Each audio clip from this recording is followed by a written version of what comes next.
Hare Krishna. So, Hare Krishna. Hare Krishna. Welcome to the Bhakti Shastri class. Welcome to the Nectar of Instruction, Śrī Upadeśāmṛtam class. Before we start, let us recite the Mangalacharan prayers and then we will start. So, I will share my screen and we will recite Mangalacharan prayers.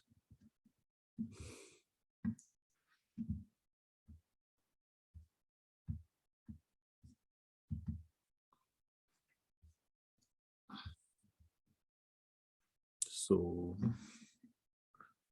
I hope it is visible here.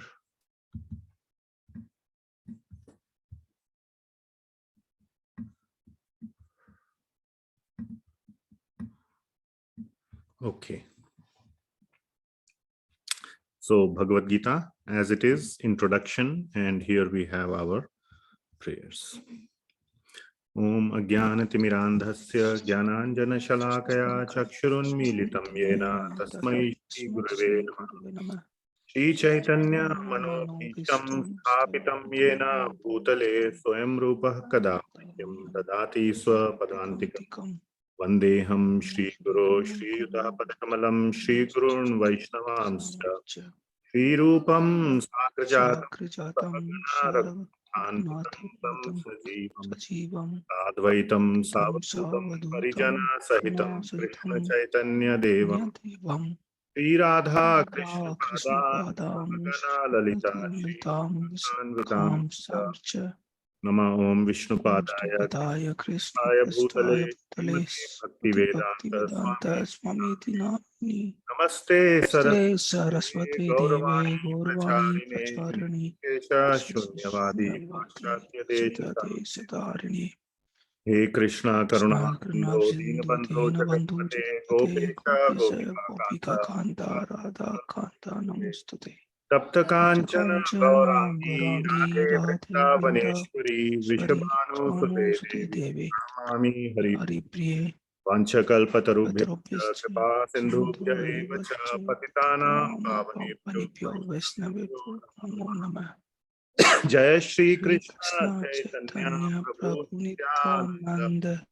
Shri Advaita Gadadhara Adi Gaura Bhakta Vrinda Hare Krishna Krishna Krishna Hare Hare Hare Ram Ram Ram Hare Hare Krishna Srila Prabhupada ki jai. Upadeśāmṛtam ki jai. So before we begin Upadeśāmṛtam, let us also recite the 3 memorization verses while we are sharing the screen, and then we will start.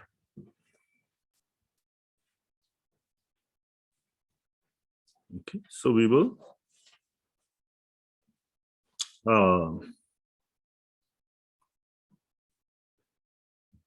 recite, let us recite the translation also, because ultimately we have to, the Bhakti Shastri students have to reproduce both. So what do you think? Yes, Prabhuji. Yes? Yes, Prabhuji. Okay. So, Vacho Vegam. Vacho Vegam. Okay, sorry, we'll start again. Each line by line, okay? Vacho Vegam, Manasaha Krodha Vegam. Vacho Vegam, Manasaha Vegam. Jihva Vegam, Udara Upastha Vegam.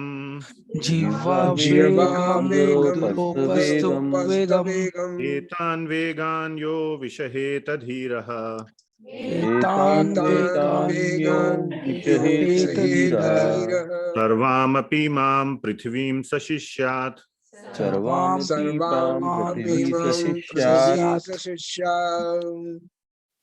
Atyahara Prayashascha. Prajalpo Niyamagraha. Janasanghascha Laulyam Cha. Chadbhir Bhakti Vinashyati.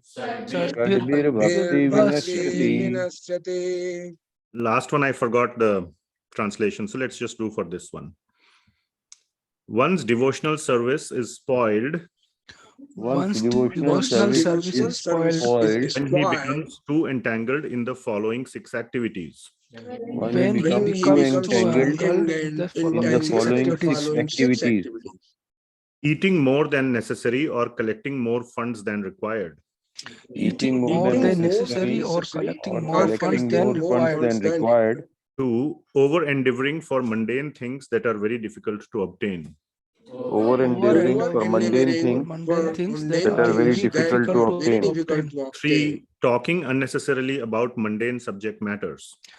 Talking unnecessarily about mundane subject matters. 4. Practicing the scriptural rules and regulations only for the sake of following them. Practicing the scriptural rules and regulations only for the sake of following them, and not for the sake of spiritual advancement. and not for the sake of spiritual advancement. Or rejecting the rules and regulations of the scriptures. Or rejecting the rules and regulations of the And scriptures working independently or whimsically. and working independently or whimsically. 5. Associating with worldly minded persons who are not interested in Krishna consciousness. Associating with worldly minded persons who are not interested in Krishna consciousness. And 6. Being greedy for mundane achievements. And being greedy for mundane achievements. Okay, great, thanks. Last one. Utsahan nishchayat dhairyat tat karma pravartanat Tattat karma pravartanat sangatyagat sato vritte sadbhir bhakti prasidhyati. There are 6 principles favorable to the execution of pure devotional service. There are 6 principles favorable to the execution of pure devotional service. 1. Being enthusiastic. Being enthusiastic. 2. Endeavoring with confidence. 2. Endeavoring with confidence. 3. Being patient. Being patient.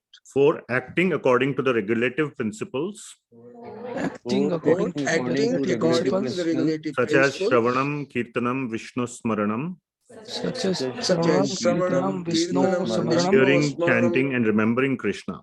hearing, chanting, and remembering Krishna. 5. Abandoning the association of non-devotees. Abandoning the association of non-devotees. And 6. Following in the footsteps of the previous acharyas. And 6. Following in the footsteps of the previous acharyas. These 6 principles undoubtedly assure These 6 principles undoubtedly assure the complete success of pure devotional service. the complete success of pure devotional service.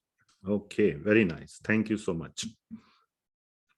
So now we will proceed to the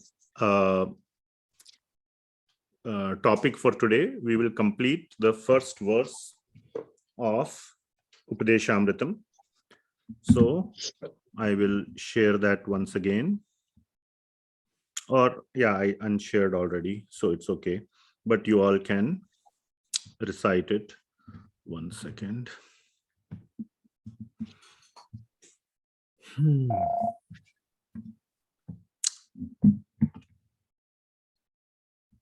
I'll share it. So yeah, I'll just recite it, and not together, but just for today's verse. Vacho vegam manasah krodha vegam jivha vegam udaropastha vegam etan vegan yo vishaheta dhiraha sarvam api mam prithivim sashishyat. So that is the verse we will discuss today. We already discussed the first 3, Vacho Vegam, Manasah Vegam, and Krodha Vegam. Today we will discuss the remaining 3, Jivha Vegam, Udara Vegam. So this is one word, Udaropastha, but it contains 2, Udara Vegam and Upastha Vegam. Last time we also discussed what is the meaning of these last 2 lines, that one is eligible to or can potentially make the whole world his disciple. But we also discussed that by the time one controls these 6 urges, there is no desire to make any disciples. The disciples may come for their own benefit, but one doesn't desire to make disciples that I want today, this week, how many. So like that, not, counting, keeping a checklist of or a list of disciples. Okay, so that desire is not there. So let me go to the PowerPoint.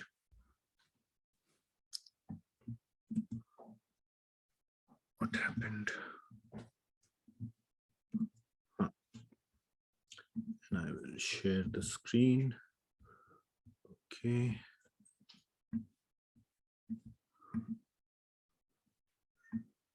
What's going on here?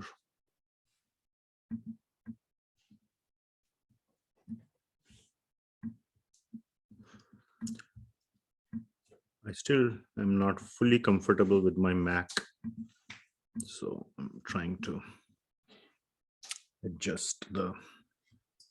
Okay, so we are doing the study of Śrī Upadeśāmṛtam, which is composed of 11 verses, very, very expertly written, documented by none other than the greatest Acharya in our Gaudiya Vaishnava Sampradaya, Srila Rupa Gosvami.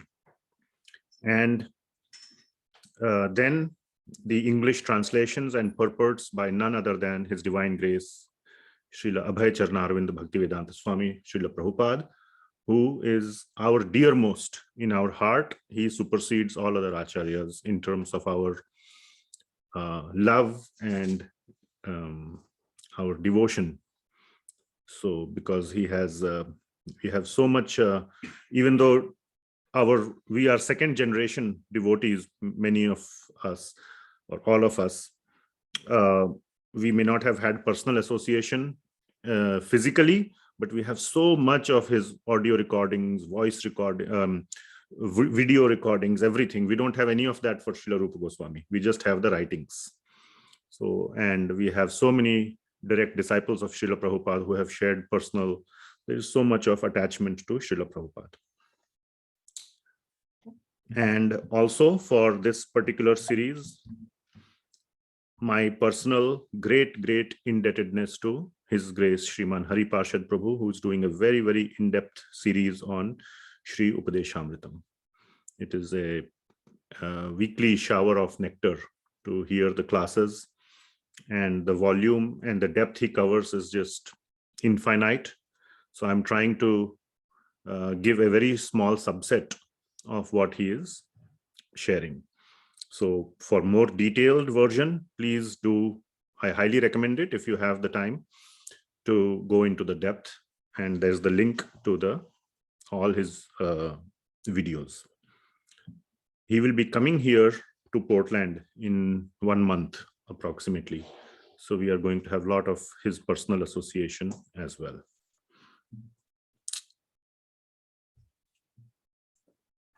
Then let's go to Jihva Vegam. So today's topic is Jihva Vegam, Udara Vegam, and Upastha Vegam. So first we will talk about Jihva Vegam. So I need to open this.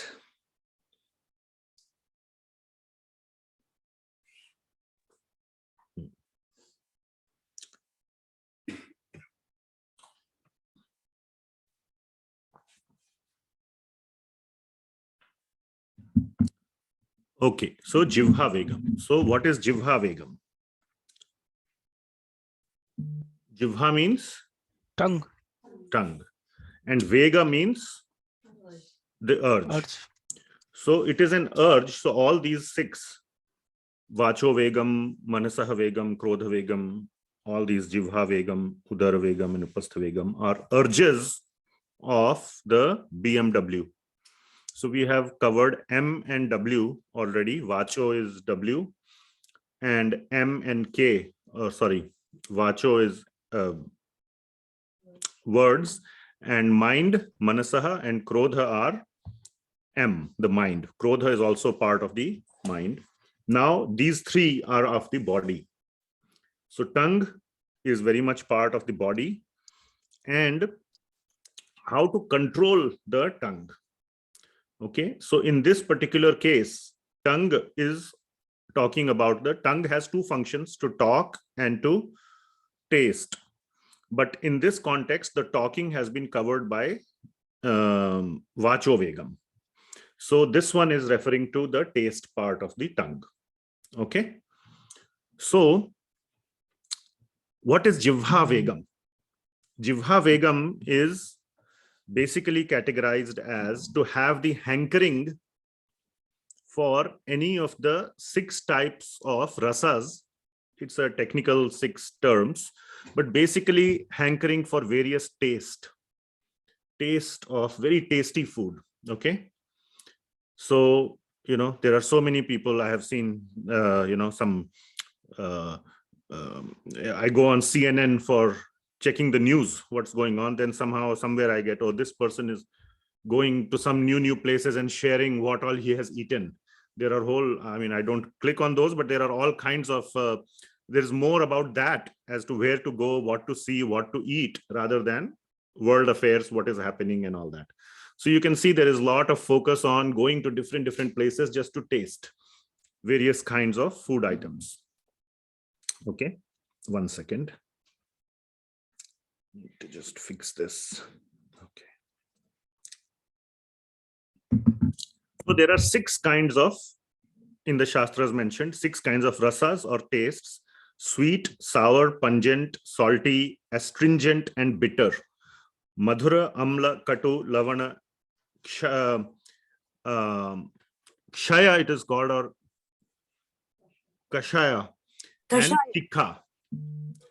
So, and tikha, we all understand tikha, bitter.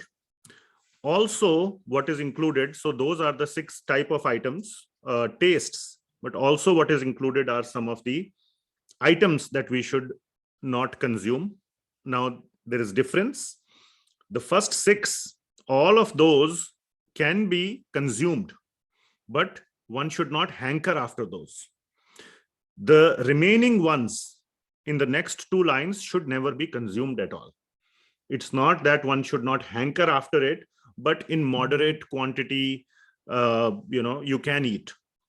The first 6 come in that category, that in moderate quantity, you can consume those.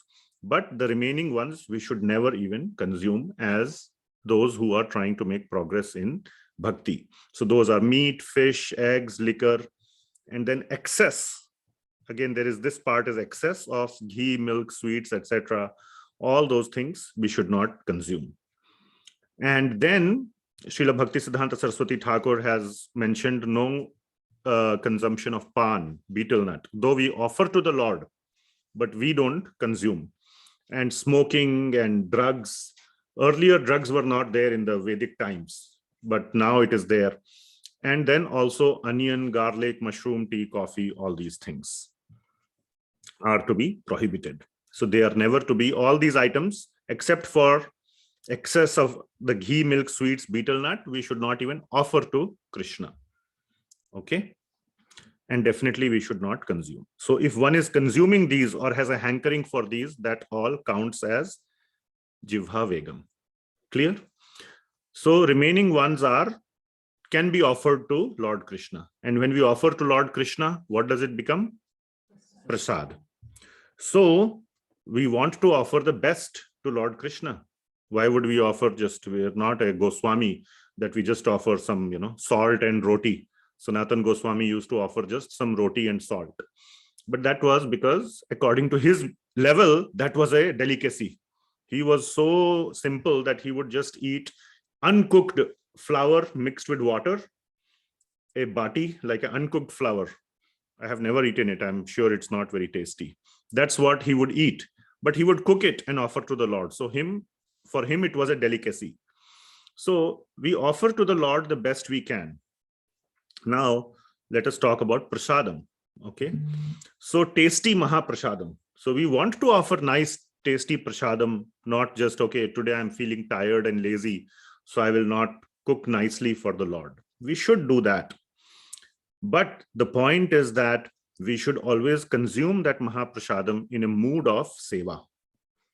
So yes, we can cook for the Lord, for the benefit or for the pleasure rather of the Lord. We cook nicely, tasty prasadam, and then we get to honor it as well. That is not Jihva Vegam. Okay, so what is Jihva Vegam? In prasadam also there is Jihva Vegam.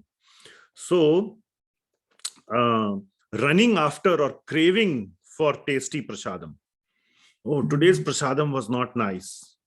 Or unfortunately, here in Portland, we don't have many temples, but in place like Delhi, you may have many temples within like 10 kilometers. So sometimes on the website, I have heard devotees check for Sunday feast. What is, they put up the menu also. So this temple, Dwarka temple, has this menu today, and this one temple has this one. So which one to go to? Something like that. So like that, we should not craving or running after. We should consider Maha Prasadam. I have it somewhere else also in the slide, that, you know, if the Lord has honored it, there is no difference. If the Lord can eat, who are we to choose and pick and choose? We should not do that. Okay, so Gaudiya Vaishnava culture is to feed others, to feed everybody with up to the neck. We need to know where to control ourselves. Okay, so running after, craving for Maha Prasadam is Jihva Vegam. Or even when you're personally cooking, many of us don't have the service of cooking for the Lord in the temples, but if you are cooking for your deities, etc., then if you are picking and choosing, today I want to eat this, so let us also, like a lip service, then that is also counts as Jihva Vegam. Ultimately, the motivation is you want to eat tasty prasadam. So offering tasty bhoga to Lord Krishna with an intent to enjoy later is also Jihva Vegam. Okay, so we must be careful. So this I am explaining from Hariparshad Prabhu's points, but basically the point is, what even in Maha Prasadam we should be careful about what is Jihva Vegam and what is not Jihva Vegam. Once we understand Jihva Vegam, then we can do something about controlling it. Okay. And Lord Chaitanya himself has said, Bhala na khaibe. Bhala in Bengali, bhala, bhalo. There is this song in Bollywood, Ami tumake bhalo bashi, something. I love you. Something, that song was there. So I know bhalo means something that's very nice or very something that you like. So that same bhalo na khaibe, that a devotee should not run after very tasty, opulent prasadam. Devotees should eat simple prasadam. Okay. So that is the injunction. So a couple of or a reference from Srimad Bhagavatam, that controlling the tongue is very important. It is the hardest to control. Okay. And there are no social restrictions also. Now, technically speaking, in the darkest regions, Upastha Vegam, which we will talk about in the last, the urge of the genitals, that is the hardest one. Okay. But there are social restrictions around it, isn't it? If you go around, with all kind of other people will see, but nobody will say, oh, you are eating gulab jamun or you are eating samosa, what a ruffian you are. Nobody will say that. So there is like a open, what you call, there is more availability, and therefore there is less tendency to control. So in that sense, controlling the tongue is very hard, because it is an accepted aspect. But when done in excess, that is what excess. Nobody says it's a problem to eat one gulab jamun. But if you are like, can I have one more? Can I have one more? Can I have one more? You're like, okay, this person is coming today, so instead of making one gulab jamun for him, I have to make 5, because we know he eats 5. So that is that kind of is excess. So 1, no problem. Okay. So avoiding excess is the key point here. And that is what makes it hard to control. Okay. So there's this very nice phrase in the Shastras, Ati Sarvatra Varjayet, that excess of everything, all, not everything, excess of bhakti is good, but excess of all material sense gratification, any form, is not good. Okay. So all this constitutes as, so this was a discussion on what is Jihva Vegam and what is not Jihva Vegam, and how to, or the fact that it is one of the hardest or the hardest to control. So then the question is how to control Jihva Vegam. So what is the simple answer?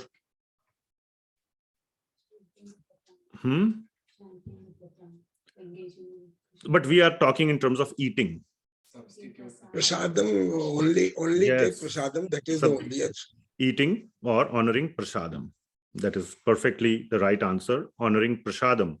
So we sing this prayer every day before honoring prasadam. So let's go into some of the pertinent parts. So this prayer, it goes like Sharira Vidya Dayal Jodendriya Tahe Kal Jive Phele Vishay Sagare Tar Madhye Jivhayati Lobha Maya Sudarmati Take Jetha Kathina Sansare Krishna Bada Dayamay Kari Bare Jiv Hajaye Swa Prasad Anna Dilo Bhai Say Annamrita Pao Shri Radha Krishna Gunagao Preme Dakho Chaitanya Nitai.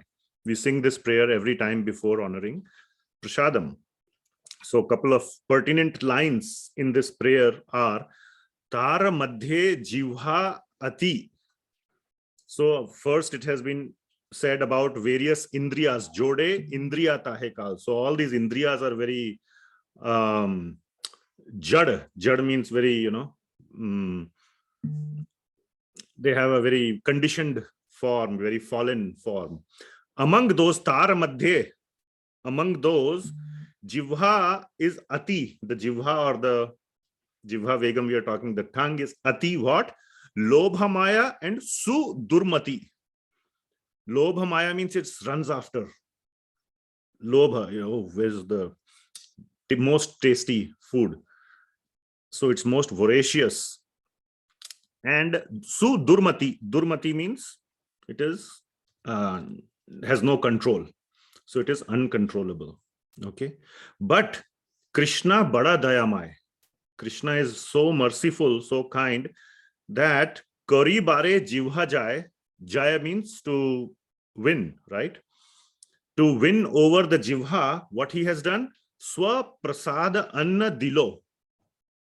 That he has given his own prasad in the form of Amrita, in the form of, that will come next, Anna Amrita Pao. He has given his prasad in the form of Anna, in the form of food.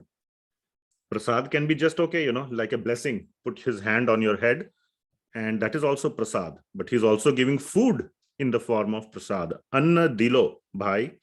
Say Anna Amrita Pao. Please accept this Amrit in the form of Anna. And that will purify your body, your mind, and your soul. Radha Krishna Gunagao, Preme Dakho, Chaitanya Nitaya. And like this, continue your bhakti, your bhajan of Radha and Krishna. All right. So, prasad is such a nice thing, but we should not hanker after its taste and run after it. We should accept prasad as prasad. So, as something spiritual. So, Krishna Prasad is not material. Just like the blessing of Krishna, if Krishna put his hand on your head, that is highly spiritual. Similarly, the prasad coming from Krishna, the food stuff, especially prasad means the food type of prasad, is also not material. It is sanctified by the Lord.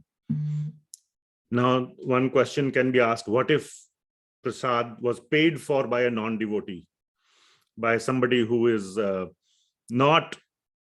may have, or somebody who may have earned it by who knows what kind of questionable means.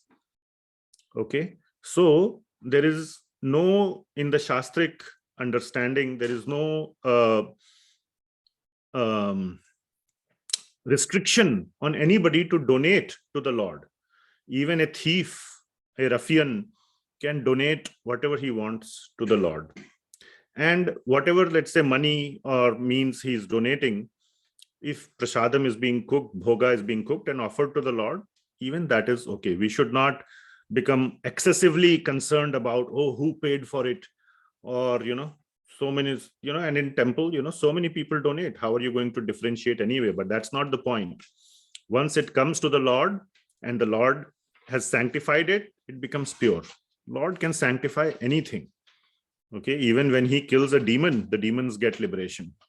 So, the most worst kind of demons also get liberation upon getting killed by the Lord. So why, if the Lord is accepting the prasadam, it will not get sanctified? When Putna was killed, aroma, such sweet fragrance came out of her body that the whole of Vrindavan got purified or kind of filled with wonderful fragrance from the dead body of Putna. Okay. So prasadam is fully sanctified by the Lord.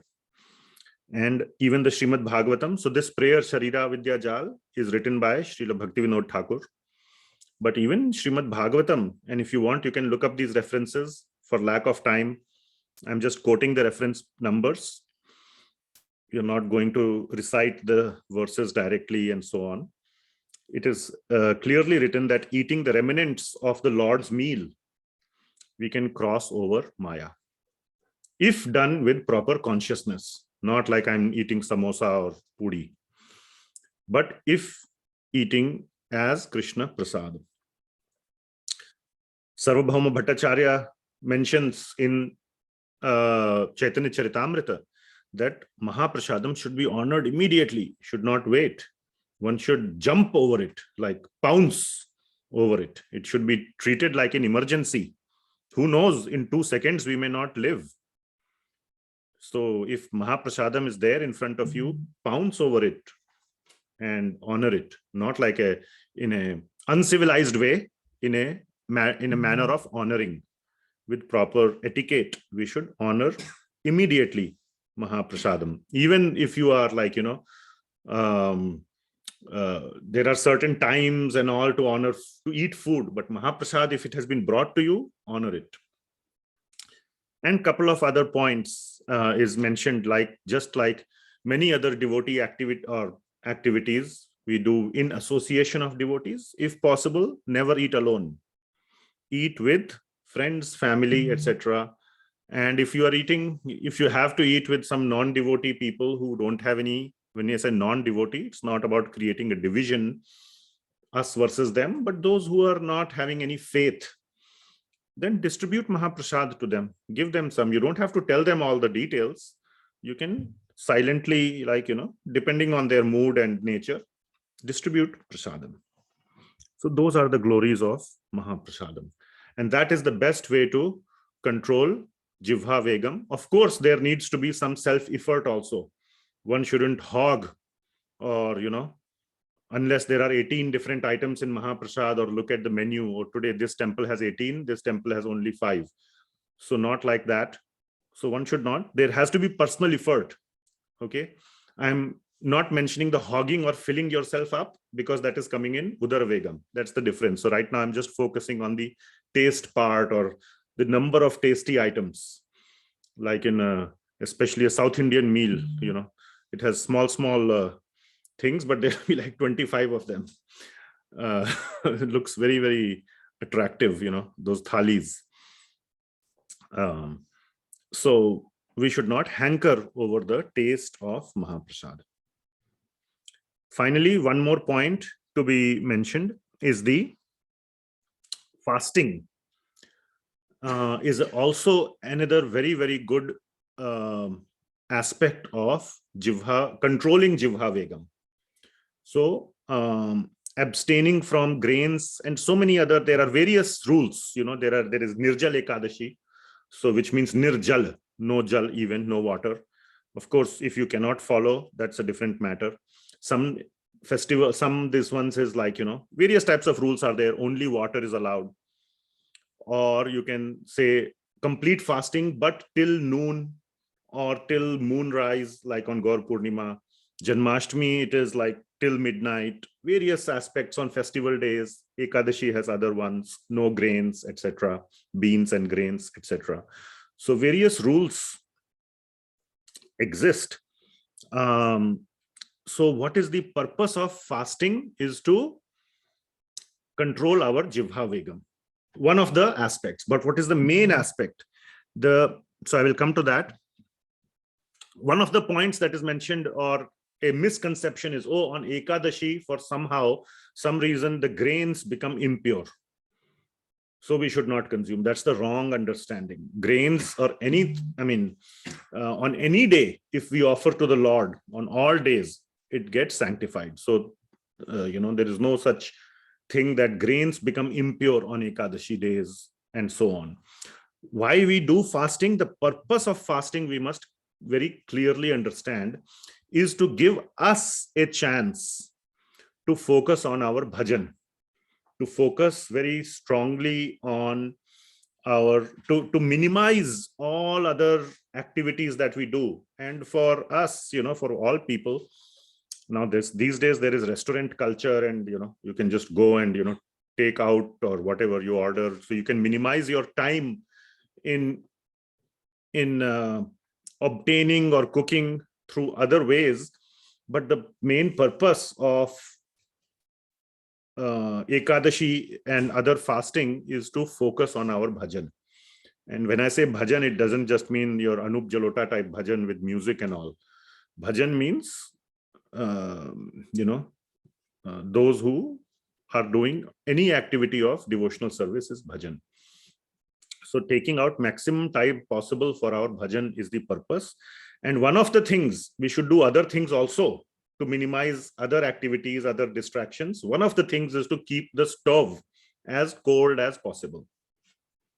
So that is the purpose of fasting, not because the grains became impure or because we are not supposed to eat, but we can spend all the time that we gained in watching a movie or doing other useless activities. Then the fasting was as useless as you better than eat prasad at least. Eat as much prasad and do your bhajan rather than wasting the time in other ways. So Ekadashi is not for trying out new and innovative recipes without grains, and sharing, okay, here is the a recipe which takes double the amount of time, just that the only thing is it is without grains. So now you are a best Ekadashi cook because you can cook all these complicated recipes without grains. So it's like a world-class accomplishment. So that is not the purpose. Grains usually need cooking. Okay, so that is why it is mentioned, and Chaitanya Mahaprabhu also says that on Ekadashi, anna na khaibe. But we must understand the purpose. In following the letter of the law, don't miss out the spirit of the law. When he says anna na khaibe, he definitely meant anna or grain, but he didn't mean that now you spend double the time on doing all other kind of things. So don't miss out on the spirit. The purpose is to eat fast food. And what is the Vedic fast food? Fruits, nuts, milk, those are the fast food. So yes, you have to eat something. Of course, Nirjal Ekadashi or Janmashtami, you may not eat anything. But on most Ekadashis, which comes 100 times, not 100 times, 25 times in a year, you can, at least focus put extra focus on your bhajan by eating fast food, which is fruits, milk, nuts. So that was the discussion on Jihva Vegam, how to control our tongue. And also the side benefit is, if on fasting days we control, it gives us better practice as well to control our Jihva on the other days also. Okay. So we will move forward. So I see some questions on the chat. I will take questions at the end, but please keep sending the questions if you want. So on Udara Vegam. So next is Udara Vegam. So I just have one slide on Udara Vegam. So what is Udara Vegam? So we just discussed Jihva Vegam. So the difference between Jihva Vegam and Udara Vegam. Jihva Vegam, like we said, is one who hankers for various kinds of tasty food stuff. So the taste part is there. So which means that simple food is not enough or not good enough. There have to be 56 bhog or whatever, at least 5-7 items. 2 items, just dal and rice or whatever, chapati and dal or whatever is not enough. Or khichdi, you make a face if you see khichdi. So like that, simple food is not enough. And the problem is that you waste a lot of time in finding, cooking, all these various kind of food stuff all the time. Or you pay too much and then you have to earn that much. So again, it's, you put effort to indulge in Jihva Vegam. So there is a lot of time and effort lost, time and effort that could have been invested in your devotional service, in your bhakti. Udara Vegam, what is the difference between Jihva Vegam and Udara Vegam is one who want to overstuff himself. So there are many people who overstuff themselves and they don't know, here is the problem of they don't know when to stop. So for these people, the problem, like in the previous one, is simple food is not enough. Here, less quantity or adequate quantity is not enough. They just want more quantity. And the problem is it leads to diseases. Okay. So that is Udara Vegam, and that is the difference between Udara Vegam and Jihva Vegam. Okay. So how to control Udara Vegam? So Jihva Vegam, how we controlled? We said two answers to controlling Jihva Vegam. What were the 2 answers? On Zoom. What was the first answer to controlling Jihva Vegam? Eating Krishna Prasad. Take only prasad. Eating Krishna Prasad. And the second solution, fasting. Observing fasting days, not by doing Jihva Vegam using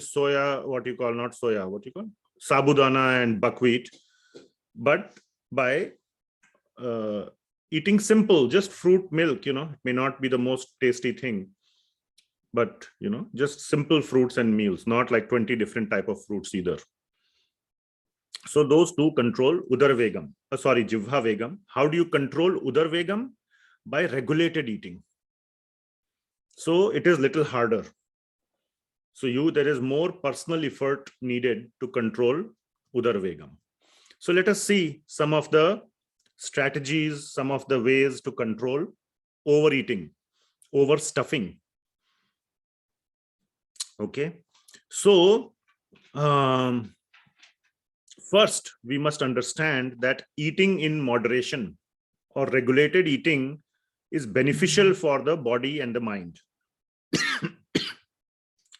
So we must realize that it is good for our body. And regulation also means offering to the Lord. That is also part of regulation. Now for devotees, that is, many of us do that. Now some of maybe at the beginning level of devotees, some may be at a more advanced level of devotees. So those who may be at a beginning level may not be offering, to the Lord all the time, maybe. So you can start offering all the time. Sometimes it may be that you cooked something which had onion or garlic or something, so you cannot offer. So make something which you can offer all the time. Whatever you eat, basically make sure that but then this is kind of going back to prasad. So that is part of the regulation also. But first thing is to realize that overeating is bad for the body and mind. Now some strategies. So the Vedic, and if you listen to the deeper classes by Hariparshad Prabhu, you will see exact references in the Shastra. I have excluded those to make it short, but everything mentioned here, every bullet point has Shastric reference. Okay. So this is not made up by any sort of me or him or anybody like that. So one of the Shastric references to eat sumptuously twice a day, 2 times, not 3 times. So these days our system is set up like breakfast, lunch, dinner. So that is not the Vedic system. Vedic system is brunch and early evening, dinner, and eat sumptuously in those 2 times. And then no snacking in between or anything like that. Okay. Then another thing to control again from Shastra is to eat in another point which I don't have a bullet about, is that how much can fit in your 2 palms. So if, like for a child, it may be less. For a big person, it's bigger, and that's natural. But that much also that fills half your stomach. And I have something later to say about when to know how much is filled. So half the stomach should be filled with water. Half should be, 1/4 should be filled with, half should be filled with food, 1/4 with water, and leave the remaining 1/4 empty. Okay, for it to move. All right, just in like in a cooking pot, if you fill up to the brim, you cannot cook, right? The moment you stir it, it will all spill. So you leave gap in the top of the vessel to be able to move it around. Similarly, our stomach also is churning the food, so it needs space. So leave 1/4 empty for air movement. So how to know to eat? So one of the main point, I think I have mentioned it here, mind receives this sense of full stomach about 10 minutes later. The mind or the brain receives that signal. It takes about 10 minutes. I am full. But there's a delay. In those 10 minutes, if you eat more, then you have overstuffed, isn't it? So by the time you think I am full, you are actually more than full, because that signal is delayed. Okay. So the injunction in the Shastra is to eat slowly. If you eat like rushed, in a rushed way, don't be in a rush to finish, because then you will not know when to stop. So, another point that was being made is, in the companies or in office also, lunch hour is given as 1 hour. We finish it in 10 minutes and then we get back to work. I am guilty of that so many times. So we must take the full hour. Eat slowly, chew nicely, and let the food that is chewed nicely settles faster and gives a signal to the brain faster as well. Otherwise, if you just eat fast, the signal becomes slower and slower. So take your time, don't be in a rush. And if you do these things, you will know over a period of time, everybody's body is different. Child's body is different than from an adult. So everybody will know when to stop. Another way is to stop eating after the first burp. So when you burp first time, that is another signal that you should stop. Okay. And then you get 1 hour lunch hour, right? 12 to 1 or whatever may be the, take a walk, a light walk, not a brisk walk, but a slow walk, and not a very long walk, short walk. In the Shastra, it is mentioned. Many people say, oh, soon after eating, we must sleep. That is wrong understanding. Shastra says, take a short walk after. That will make your... so all that is part of controlling Udara Vegam. All right. And finally, again, the same thing, fasting. So Udara and Jihva are related closely. Many of the topics are applicable to both, like eating Krishna Prasad or fasting. They are applicable to both scenarios as well. But the most important is to honor, not just eat, honor Krishna Prasadam in the mood of seva. Okay, and keep it simple and keep the quantity moderate. So that is the discussion on Udara Vegam. All right. Okay. So let me see what questions are there before we go to Upastha Vegam. So, okay, a lot of questions. Let's see. I'm going to read it aloud. Some of these may be comments, some of our questions. Prasadam is considered to be Krishna himself. Yes, that is true. Once it is sanctified by Krishna, there is no difference between Krishna, his name, his form, his prasad, all those things. So yes, prasadam is spiritual. So hankering for prasadam seems wonderful from that perspective. Yes, true. But if you do it in that mood, that is mood of seva. So in the Chaitanya Charitamrita, when it is written, Chaitanya Mahaprabhu, when he used to serve, actually, he used to go and serve the devotees, and he would serve till they were full, till the neck. It is mentioned in Chaitanya Charitamrita, devotees would feed till other devotees were full till the neck. But that is Chaitanya Charitamrita standard, where everybody was honoring prasadam. First of all, Chaitanya Mahaprabhu is serving. Secondly, the devotees are pure devotees. They are treating it as Krishna Seva. So yes, in that case, if you even fill to the neck, nothing will happen. Absolutely nothing will happen. Okay, for Krishna, anything is, but it should be done in the proper consciousness, 100% pure consciousness, then no problem. All those points about controlling come only when we are not able to be at the highest level. Then we have to do those material level things. Take a walk, eat slowly, all those kind of things. Just like one can see deity continuously, and it is not considered the urge of the eyes to control, like impersonalism. Very correct. Okay. So if deity is dressed very nicely, very beautifully, it's not like you are watching a Taj Mahal or something for your sense gratification. You are looking at the deity. You're not looking at some Statue of Liberty. Oh, how nice it has been made. So you're looking at Bhagavan with that mood of not like a beautiful statue. Why is someone called non-devotee? The moment a non-devotee meets a devotee, they have received the devotee's care and are also devotees. Well, that is true in some sense, but then the devotee whose care they are coming under has to be a pure devotee. That's not a very, actually, the statement that the moment this is a very egalitarian kind of a statement, that the moment a non-devotee meets a devotee, he becomes a devotee.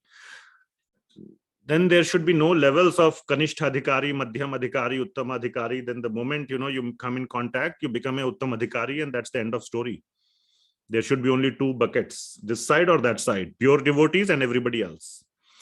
That happens, and that matters also on who you are coming in contact with. Yes, if you are coming in contact with a pure devotee, like Valmiki, before he became Valmiki, came in contact with Narad Muni. Okay. Similarly, that Mrigari hunter came in contact with Narad Muni and immediately became pure devotees like that. But they came in contact with Narad Muni. You have to be Narad Muni to, be able to give you that instant sort of transformation.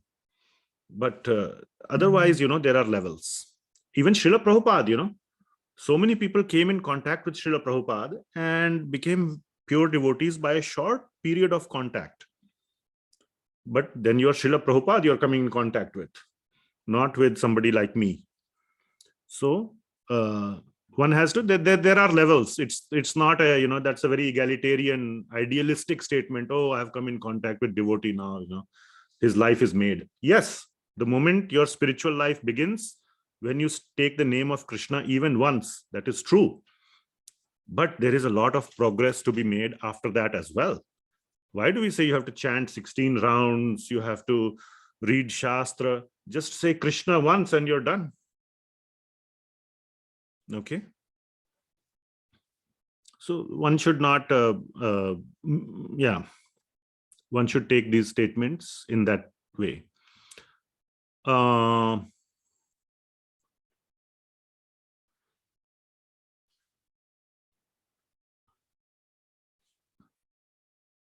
So then there are some comments. I'll just take the questions.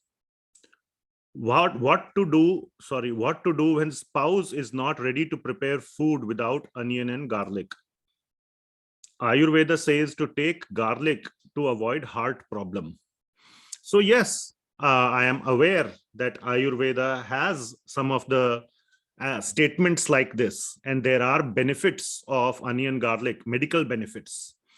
Okay, but onion and garlic come in the way of spiritual progress because they hamper the capability of the mind.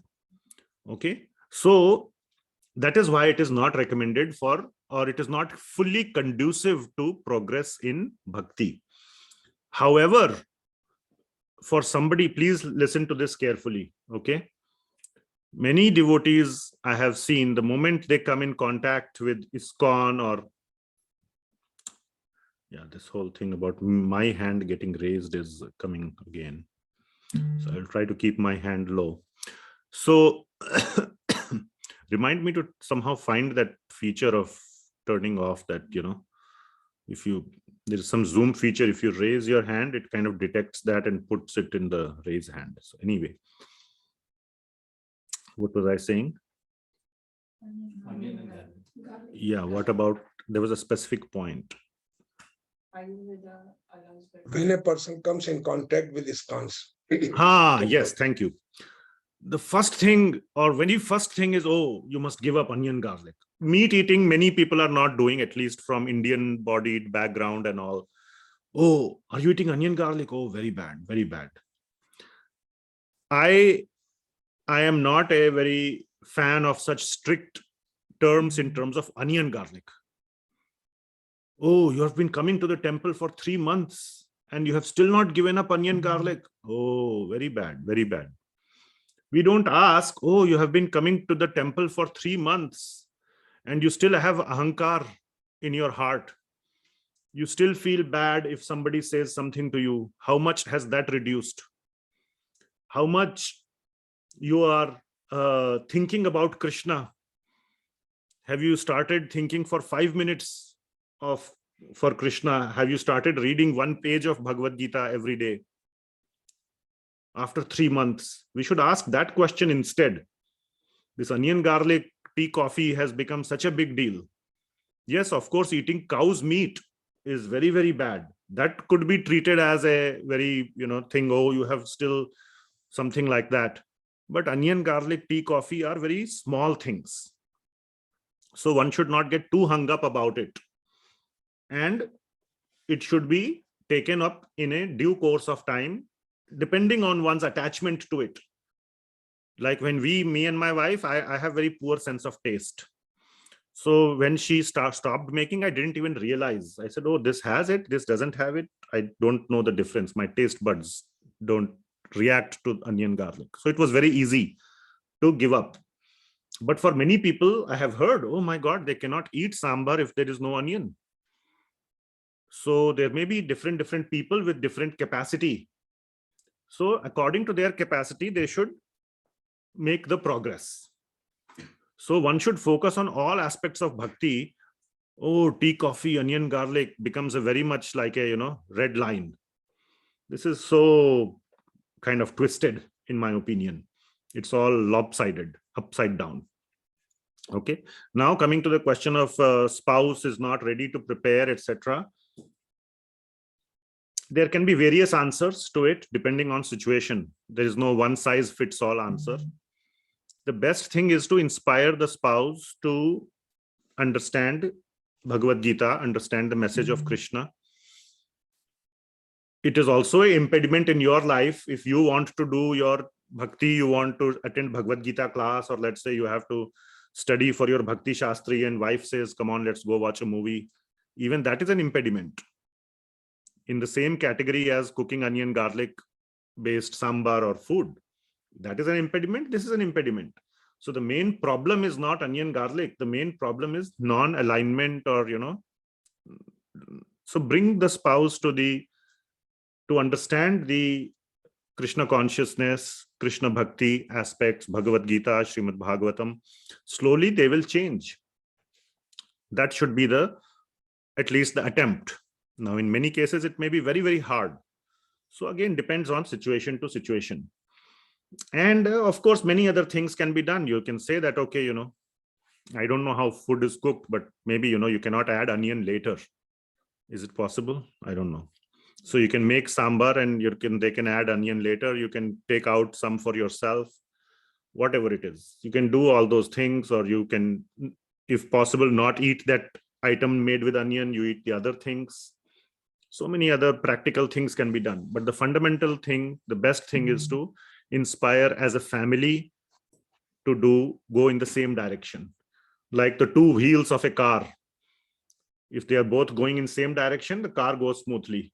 Otherwise, you have to do wheel alignment, right? If one wheel is little this side and one wheel is that side, your car will go good. It won't be a smooth ride. So best thing is to do wheel alignment, if possible. Otherwise, treat it as a austerity for Krishna in your heart. Eat, you have to survive, you have to live. Eat that, no problem. But do your other aspects of bhakti very strongly. Okay. So those are the range. There's always a range. You will see this in Upastha Vegam as well. There's always a range. Yesterday in Bhagavad Gita class, I don't know how many attended, we discussed range. So about like consuming milk of various, normal milk, which is $2 a gallon, versus organic, versus grass-fed, versus ahimsa milk, versus, having your own cow in your backyard. So you can go to as high level as possible. So you have to choose your level. Each level has its pros and cons. Okay. So learn to cook yourself. Huh? Learn to cook yourself. Okay. But even in that question that was at least posed, it could create other kind of problems with the spouse. Now you will have to divide the kitchen. You have to take appointment, like booking a conference room. You have to book the kitchen. From 10 to 12, wife will use. Then from 12 to 2, I will use. And then you will have fights. So you used up all the pots and pans. Now what will I use to cook? So you can then, next solution is to have two kitchens. Final solution is divorce, have two houses itself. So, yeah. Okay, there are many other questions. I will see if there are questions by another devotee. So yeah, one more. I'm going to, there are a lot of questions by one of the devotees. So I will go to another devotee's question and come back.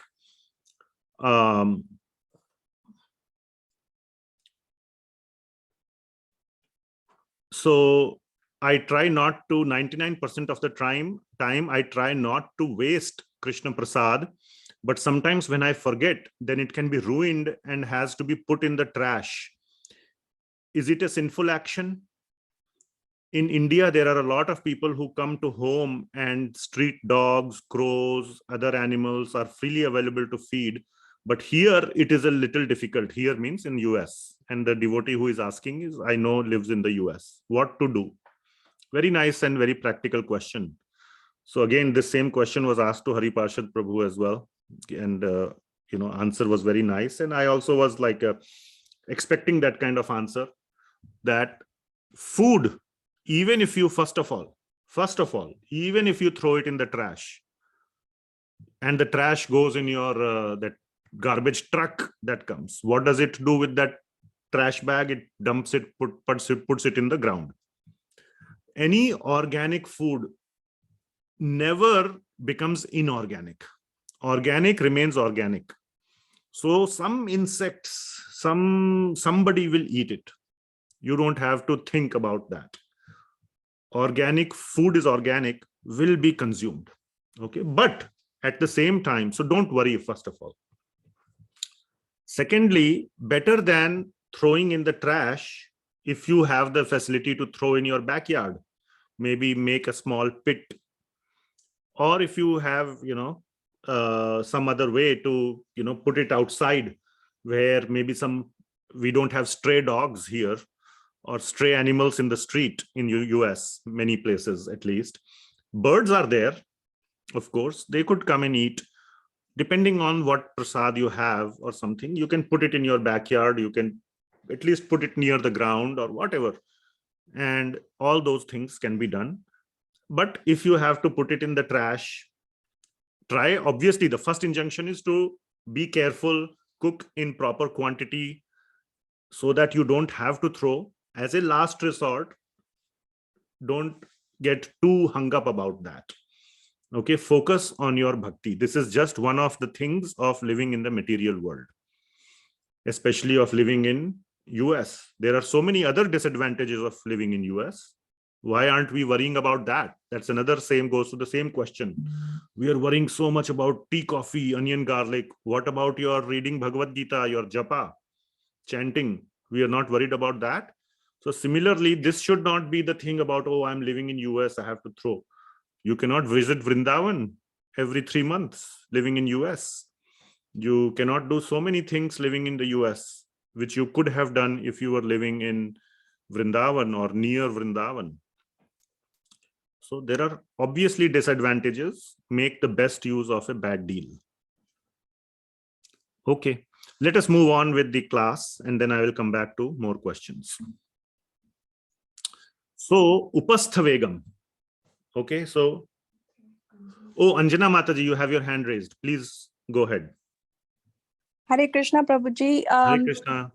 Hare Krishna. So, did I hear correct that you mentioned that, it's not correct that, the grains are cursed and we should not consume grains because it's been cursed. It's On more because we Ekadashi day. want, on Ekadashi day. Correct. So, Prabhuji, I remember listening to a story by Nikhil Prabhuji where he kind of told a story that, it's kind of confusing that, I don't remember the story exactly, but he did mention a story saying that, the grains were being cursed. And that's why it's like one day in 15 days is when, grains, Rahu and Ketu were allowed. I could be wrong. I might not be quoting exactly, but they can reside in grains. And that's why we don't eat grains on Ekadashi. So yeah, I'm kind of confused on that. I will go with Hariparshad Prabhu's description on this. And yeah, we can, or you are welcome to clarify it from, I think you mentioned Nikhil Prabhu, and I think you mean Narottam Vilas Prabhu. Yeah. You can clarify from him, but I'm very sure I heard this from Hariparshad Prabhu. And Okay. yeah, I personally don't have the capacity to sort of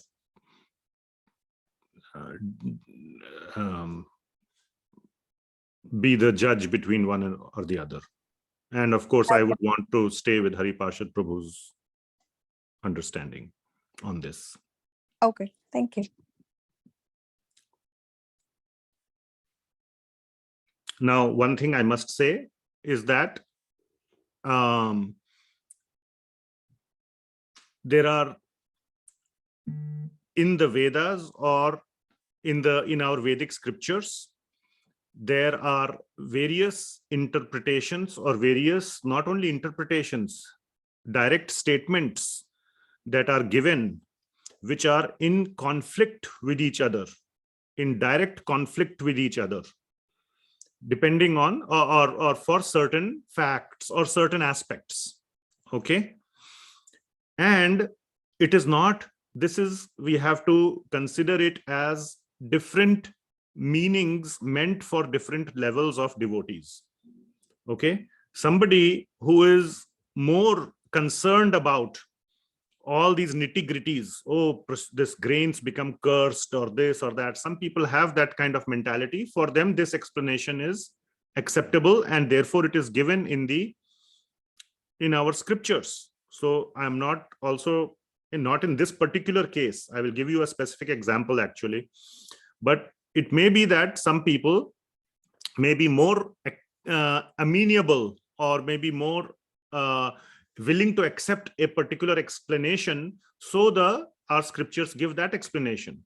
But the highest explanation I would like to say is that when Lord, and it makes total sense and it totally aligns with our Vaishnava understanding, that once the Lord has accepted, then even on Ekadashi day, that bhoga, that offering becomes completely sanctified. Why not? When demons can become sanctified, why not just grain of food on a particular day?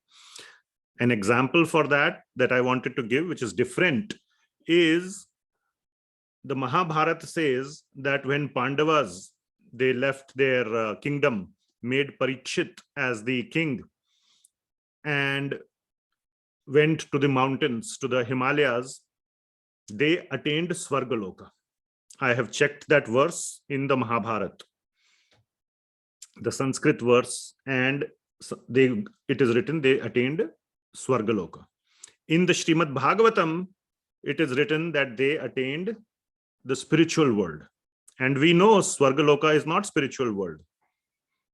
So which one is it? Now, they couldn't have attained both, and you can come up with all kind of convoluted explanations, like first they attained here, then they went there, or this or that and all. But it is clearly stated in Mahabharata, they attained Svargaloka, and Bhagavatam says they attained Lord Krishna's planet.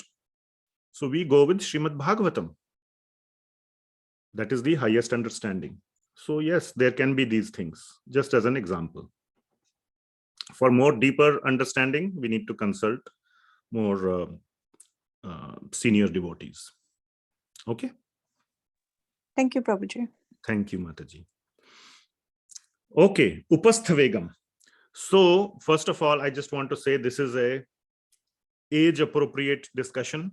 So if there are those maybe children or any brahmacharis or any such people who feel that this discussion may not be appropriate, then please handle it appropriately.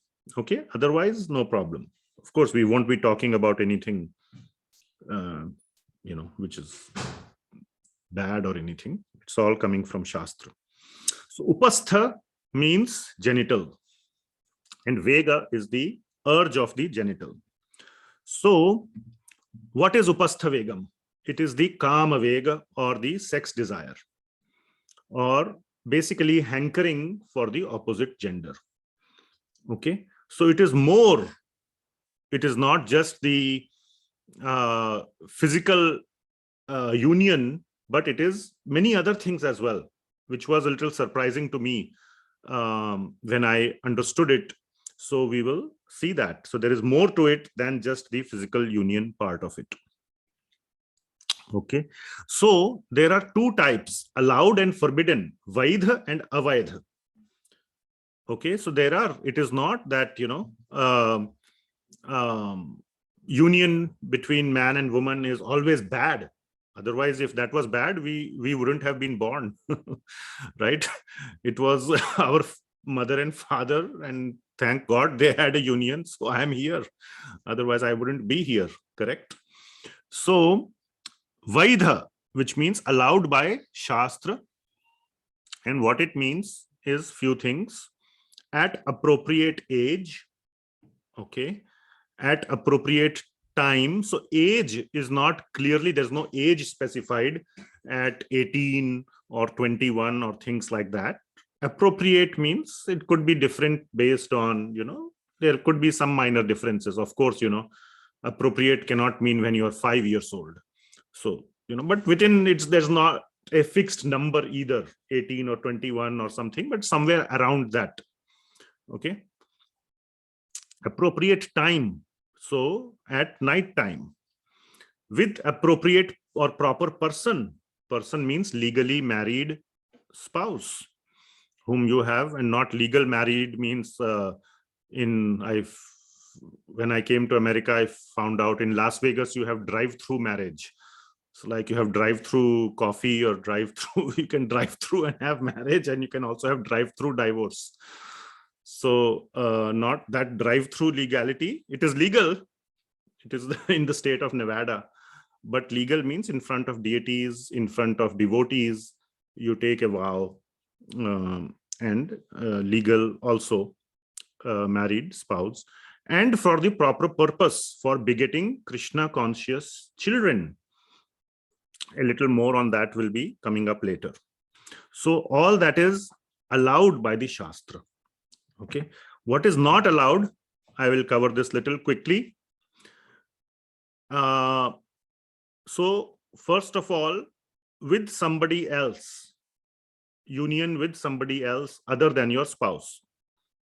And even some of these other things which I have mentioned in the sub-bullet, are also not allowed or count as vaidha. So things like, even thinking about mentally, or, speaking, glorifying them with a ill intention, or flirting, gazing, speaking privately, and speaking privately means you can speak about devotional aspect, speaking privately about sense gratification, and privately you should in general not do.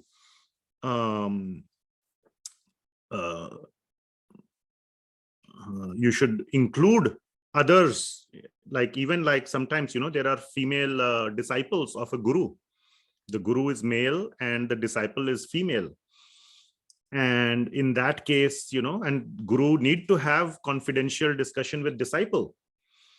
So usually, such discussions could happen when, some other, person is standing little away, but in the same room and all. And you can have in a discussion, sit far apart enough, but still that you can talk in a soft voice, so that that third person is not listening, but is, there, like this. Or you can have email discussion or whatever, like that. Or to, send in appropriate signals. All these kind of things count as avaidha and count as upastha vegam. Also to use a forbidden or artificial means, and that includes all these bad things that happen in society, child abuse, prostitution, etc., etc. And even mithyachar, which is the opposite side, which is like externally not doing things but contemplating in the mind. Okay, so that is also, which means pretend to be a renouncer but you mentally contemplate. So all these are part of the avaidha upastha vegam. And there is a particular verse in the Bhagavatam which Hariparshad Prabhu pointed out. I am not going to go into the details. It doesn't generally, it is said, applies to men. Men are more, but even women also. Okay, so both ways. Of course, men have a stronger sort of a urge, but even the women have need to control.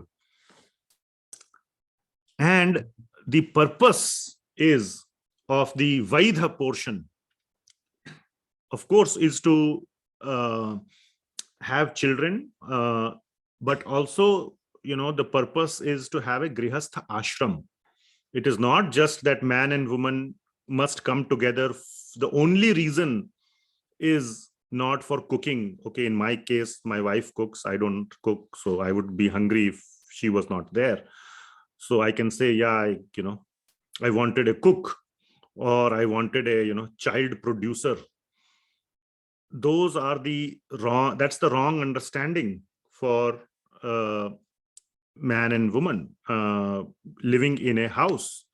It is a griha, it's a house, and the purpose of the grihastha ashram is to make spiritual progress.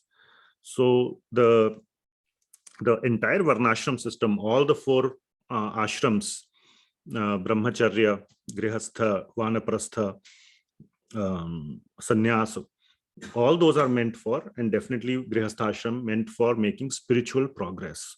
That is the main purpose. So to support each other in making spiritual progress is the purpose.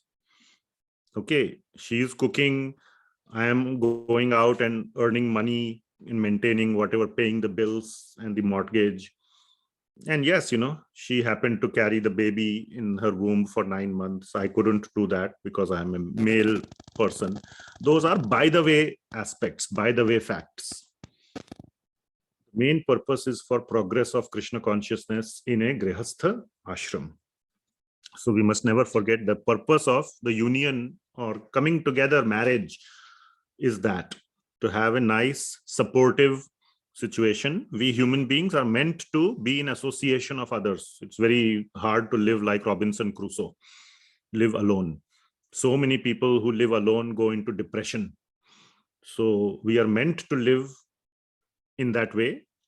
And this is just a by the way, a byproduct of that. This is not the main product. So we must understand that.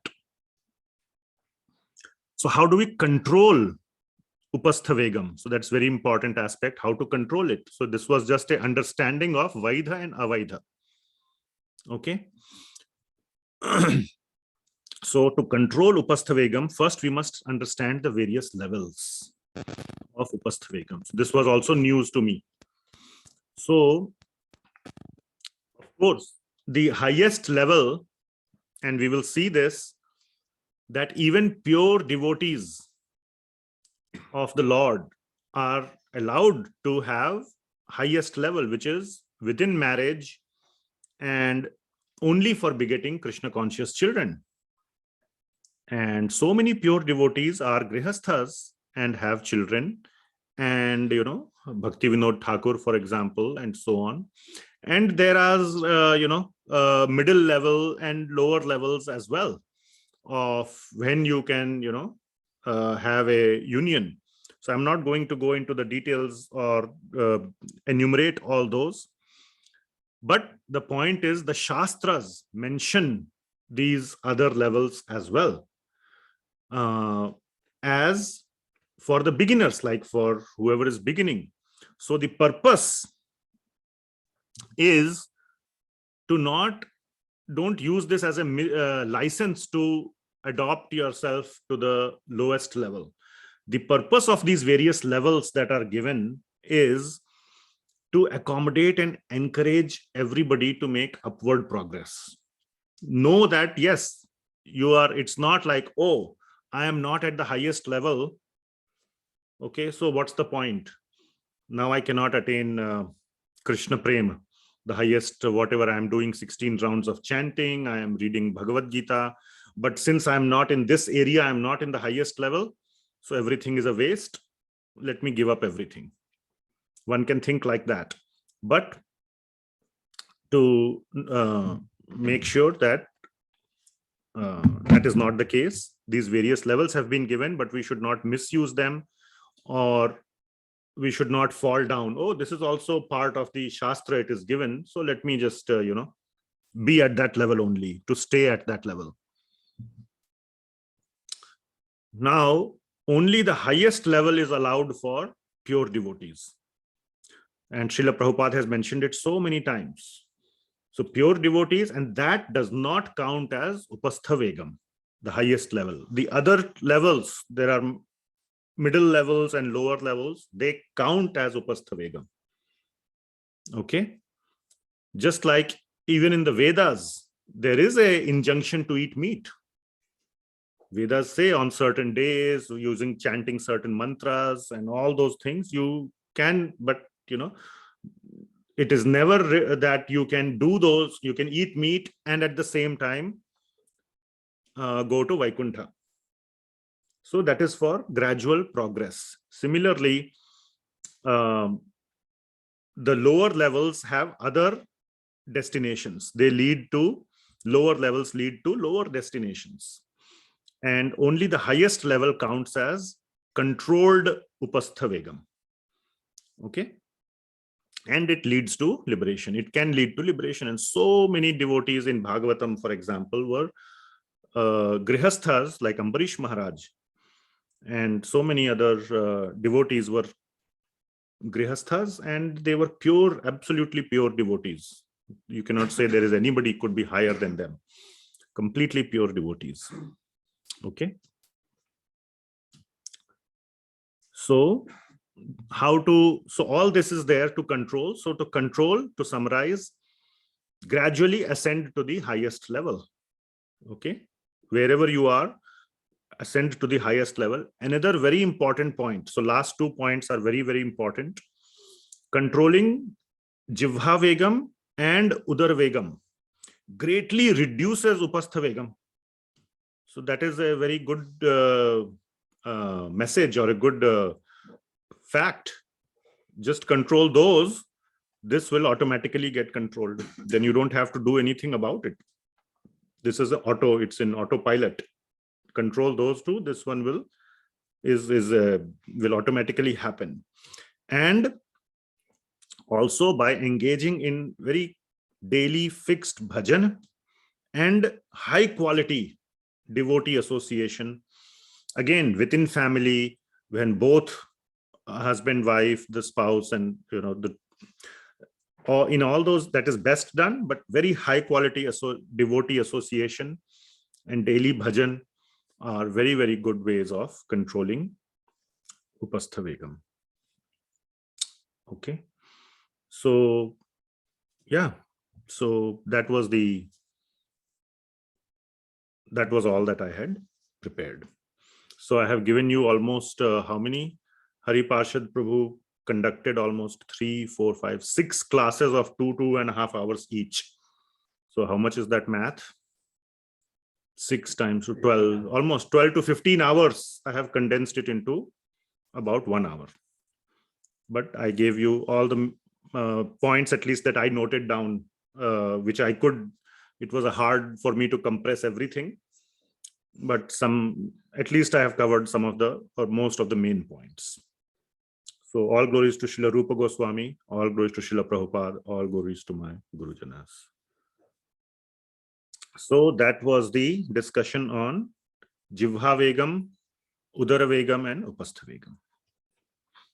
Okay, so we are also running out of time. It's on dot 7:30, so we are right on time.